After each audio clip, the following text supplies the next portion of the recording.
चीनी इतिहासकारों के विदेशी विवरण को हम समझने का प्रयास करेंगे कि किस तरीके से चीनी इतिहासकारों का विवरण प्राचीन भारतीय इतिहास लेखन के दस्तावेज में महत्वपूर्ण सामग्री सुलभ कराता है। आइए एक एक करके हम प्राचीन भारतीय इतिहास के स्रोत में चीनी इतिहासकारों की या चीनी यात्रियों के विवरण की भूमिका को समझने का प्रयास करते हैं।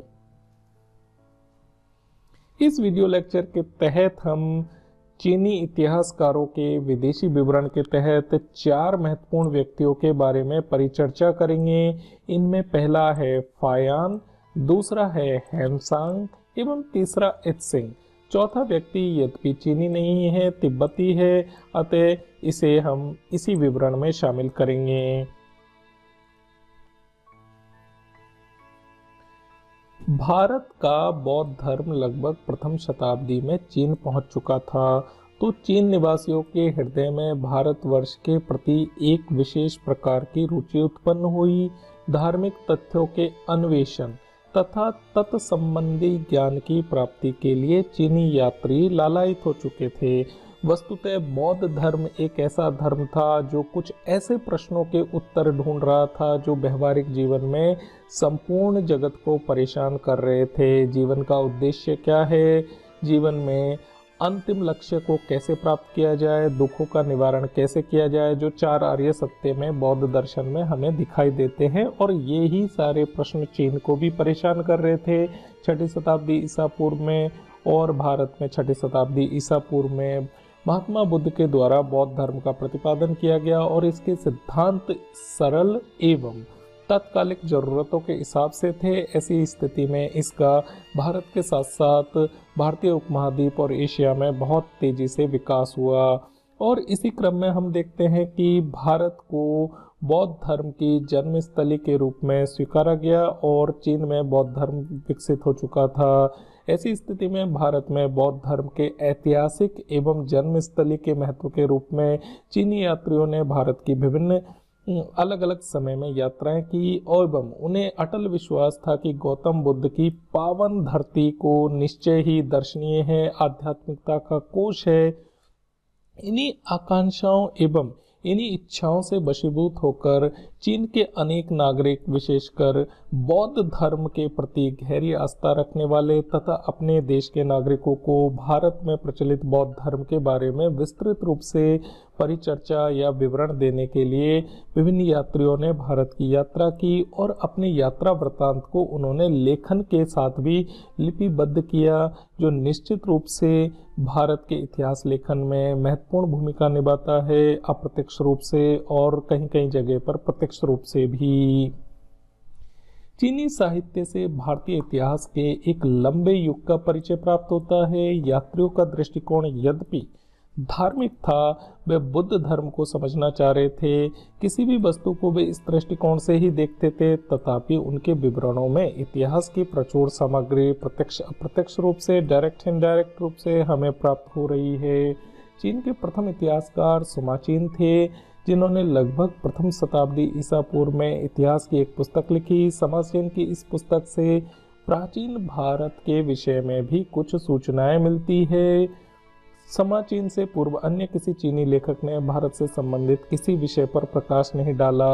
वस्तुतः सुमाचीन को चीनी इतिहास का फादर कहा जाता है। जिस तरीके से हमने यूनानी इतिहास के विवरण में देखा कि फादर ऑफ द हिस्ट्री के नाम से हेरोडोटस को जाना जाता है, इसी प्रकार चीनी इतिहास के पिता के रूप में या फादर ऑफ चाइनीज हिस्ट्री के नाम में सुमाचीन की महत्वपूर्ण भूमिका है। और इसके विवरण के विभिन्न अंशों में भारतीय इतिहास के कुछ अल्प तथ्य मिलते हैं, जिनका प्रयोग हम अपने इतिहास लेखन में करते हैं।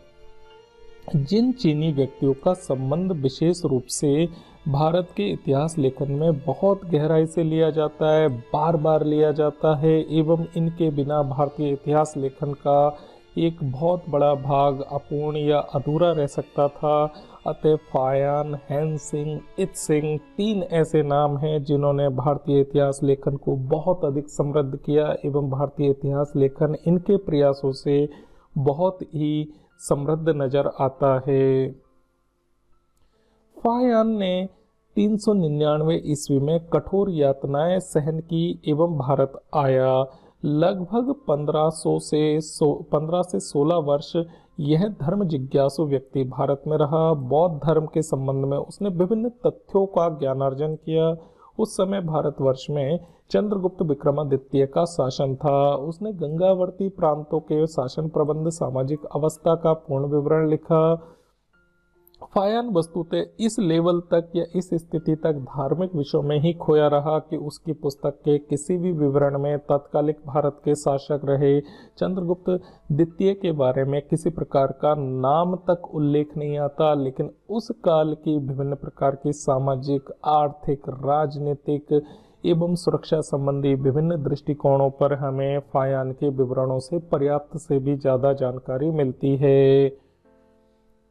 फायान की पुस्तक आज भी अपने मूल रूप में प्राप्य है। वह अपने धार्मिक विषयों के अतिरिक्त धर्मनिरपेक्ष विषयों की ओर बहुधा उदासीन रहा, जिसका विवरण अधूरा सा लगता है। पर बौद्ध धर्म के विषय में फायान ने जो कुछ लिखा वह बहुत पर्याप्त है। फायान बौद्ध सिद्धांतों के बारे में लिखता है, विभिन्न प्रकार की बौद्ध दर्शन की परिपाटियों के बारे में लिखता है, बौद्ध विहारों के नियमों के बारे में लिखता है, उसकी प्रगतियों के विषय में लिखता है, पर्याप्त जानकारी देता है। वस्तुतः हम कह सकते हैं कि फायान का विवरण विशुद्ध रूप से धार्मिक है। लेकिन जब इतिहास लेखक की नज़र से हम फायान के विवरण को देखते हैं तो हमें इतिहास के लिए भी पर्याप्त मात्रा में सूचनाएं, तथ्य एवं सामग्रियां मिल जाती है, जिनका प्रयोग हम गुप्त काल के आर्थिक जीवन को, सामाजिक जीवन को, राजनीतिक जीवन को, धार्मिक जीवन को समझने में कर सकते हैं। दूसरा महत्वपूर्ण और महान चीनी यात्री था ह्वेनसांग। चीनी यात्रियों में ह्वेनसांग का स्थान सर्वोपरि है। यह लगभग 629 ईसा पूर्व में भारत आया। उस समय उत्तर भारत पर हर्षवर्धन शासन कर रहा था। ह्वेनसांग बहुत ही अधिक जिज्ञासु व्यक्ति था, साहसी, उसमें उत्साह की कोई कमी नहीं थी। उसने अपने जीवन काल के लगभग 16 वर्ष भारत के विभिन्न मठों में, बिहारों में, तीर्थ स्थानों में एवं विश्वविद्यालयों में दर्शन करके बिताए। केवल दक्षिण भारत को छोड़कर ह्वेनसांग ने लगभग संपूर्ण भारत का विवरण किया और वह विभिन्न राजाओं की राजसभा में भी रहा। अतः जहां फायान के बारे में हम कह रहे हैं कि फायान तो इतना अधिक उदासीन नजर आता है कि तत्कालिक शासकों के बारे में वह नाम तक नहीं लिखता है, लेकिन ह्वेनसांग दूसरी तरफ लगभग 180 डिग्री उल्टा नजर आता है और वह न केवल धार्मिक विषयों के ऊपर बहुत गंभीरता से समझ रहा है, जान रहा है विभिन्न बौद्ध मठों एवं बिहारों में जाकर, बल्कि वह विभिन्न राजाओं की राजसभा से लेकर राजनीति के विषय में भी बहुत गहरी समझ रख रहा है, जो उसके विवरण में हमें गंभीरता से नजर आती है।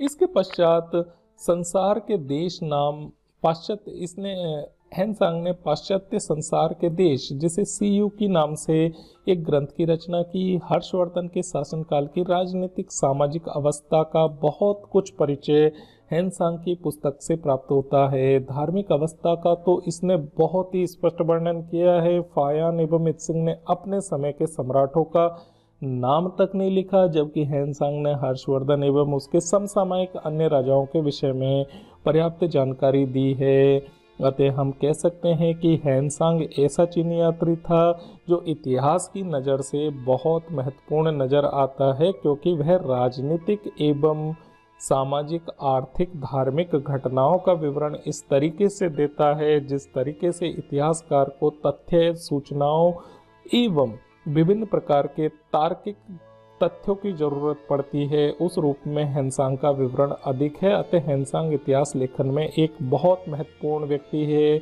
और चीनी यात्रियों में सर्वोपरि उसका नाम आता है।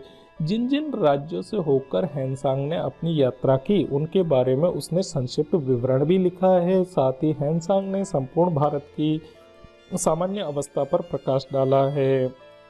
हेनसांग के वर्णन के अभाव में 7वीं शताब्दी का भारतीय इतिहास संभवतः इतना अधिक सुलझा हुआ नहीं होता एवं तथ्यों की हमारे पास पर्याप्त रूप से कमी होती। हर्षकालीन सामाजिक धार्मिक व्यवस्था के बारे में निश्चित रूप से हमारी जानकारी कम होती या उसमें उलझने ज़्यादा होती, भटकन अधिक होता या फिर हम विवाद की स्थिति में अधिक होते। अन्य सामग्रियों के साथ हेनसांग के वृत्तांत का अध्ययन करते हैं तो हम समुचित रूप से कुछ ऐसी रेखाएं या कुछ ऐसे सिद्धांतों के साथ हर्षवर्धन के राज्य एवं 6ठी-7वीं शताब्दी के भारत के बारे में सामाजिक धार्मिक दर्शन को गहराई से समझ सकते हैं। अगला चीनी यात्री महत्वपूर्ण रूप से नजर आता है, उसका नाम है इत्सिंग। 673 से 695 ईस्वी के बीच में इत्सिंग नामक एक अन्य चीनी यात्री ने भारत की यात्रा की। इसने भारतवर्ष के तत्कालीन धार्मिक अवस्था को विशेषकर बौद्ध धर्म के बारे में गंभीरता से एवं लाइव कमेंट्री के रूप में वर्णन किया है। इसका वर्णन यद्यपि हेनसांग के समक्ष हल्का पड़ता है पर फायान के वर्णन से इसकी उपयोगिता कम नहीं होती। इस तरीके से हम कह सकते हैं कि इत्सिंग एक ऐसा व्यक्ति था जिसका विवरण निश्चित रूप से फायान से तो उच्च है लेकिन हेनसांग से कम है। हालांकि इस नज़र से हम इनके विवरण को ना देखकर इतिहास लेखन की दृष्टि से देखते हैं तो तीनों का विवरण अपनी अपनी जगह अपने अपने समय एवं अपनी अपनी रुचि के हिसाब से भिन्न है, लेकिन हमारे लिए इतिहास लेखन में बहुत सारी सूचनाएं एवं तथ्यों को तीनों ही प्रदान करते हैं। इन तीनों सुप्रसिद्ध यात्रियों के अतिरिक्त कुछ अन्य चीनी लेखकों का भी भारतीय इतिहास सामग्री में बहुत महत्वपूर्ण योगदान है। उन लेखकों में वैली अधिक प्रसिद्ध है। यह हेनसांग का दोस्त था। इसने हेनसांग की जीवनी लिखी जिसके अध्ययन से भारतीय इतिहास की कुछ सामग्री प्राप्त होती है। यद्यपि हैली ने हेनसांग से जो सूचनाएं प्राप्त की वह एक दोस्त के रूप में प्राप्त की एवं चीन जब हेनसांग पहुंच चुका था जब प्राप्त की, अतः उसके विवरण में सुनी सुनाई बातें हैं, लेकिन वह बातें भी है जो हमें हेनसांग की पुस्तक में नहीं मिलती है। अतः हेनसांग की पुस्तक को अधिक उपयोगी बनाता है हैली का विवरण। तिब्बती लेखकों में लामा तारानाथ का महत्वपूर्ण नाम आता है। लामा तारानाथ के द्वारा 2 ग्रंथों की रचना की गई, कंगयूर एवं तंगयूर।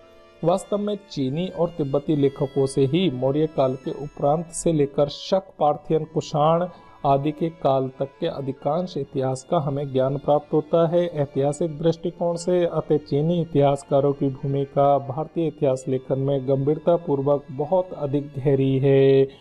अतः हमने इस वीडियो लेक्चर के तहत हमने समझने का प्रयास किया कि किस तरीके से चीनी इतिहासकारों की भूमिका भारतीय इतिहास लेखन में बहुत है। हेनसांग की, फायान की, इत्सिंग की और विशेषकर हेनसांग ने जिस तरीके से सामाजिक, धार्मिक, दार्शनिक स्तर पर बौद्ध धर्म को समझा एवं साथ ही तत्कालिक राजनीति के बारे में विस्तृत विवरण दिया, वह भारतीय इतिहास को समृद्ध बनाता है, भारतीय इतिहास में संस्कृति के विभिन्न विषयों को परिचित कराता है। ऐसे में हम कह सकते हैं कि हेनसांग का विवरण के सहित चीनी इतिहासकारों के विवरण के माध्यम से प्राचीन भारत का इतिहास बहुत समृद्ध नजर आता है।